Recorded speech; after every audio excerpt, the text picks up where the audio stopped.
শোক সবার জন্য নেত্রী বেগম খালেদা জিয়ার মৃত্যু উপলক্ষে আমাদের ছাত্রনেতা সাইফুল ইসলাম সাইফ ভাইয়ের ব্যবস্থাপনায় কোরআন খতম মাহফিল আয়োজন করা হয়েছে।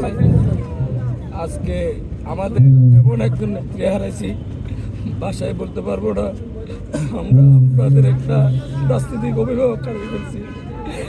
আমাদের দেশ নেত্রী বেগম খালেদা জিয়া, জানেন আপনারা, ৮৬ তো যখন এরশাদ বিরোধী আন্দোলনের সময় যখন হাসিনা যখন নির্বাচনে গেছে, তিনি দেশের সাথে কখনো আপোষ হয় নাই।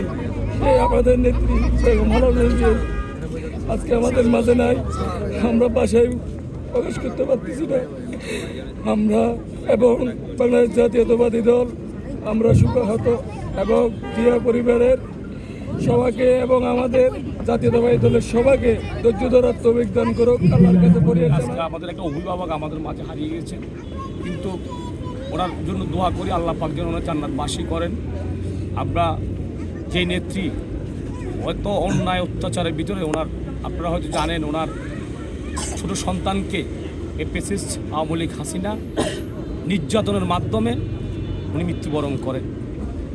আমাদের ভারপ্রাপ্ত চেয়ারম্যান জনাব তারেক রহমান ফ্যাসিস্ট হাসিনার প্রসারল হয়ে দেশ ত্যাগ করতে বাধ্য হন, কিন্তু তারপর আমার প্রিয় নেত্রীকে একটু আপোষ করার জন্য অনেক চেষ্টা করেন, কিন্তু উনি যে আপোষহীন নেত্রী সেটা ফলাফল ঘটেন এপ্রিলের 25 তারিখ আমাদের ভারপ্রাপ্ত চেয়ারম্যান জনাব তারেক রহমান দেশে ফেরার মধ্য দিয়ে। তা আমি দোয়া করব শুধু আমাদের প্রিয় নেত্রীকে আল্লাহ পাক যেন ওপারে ভালো রাখেন।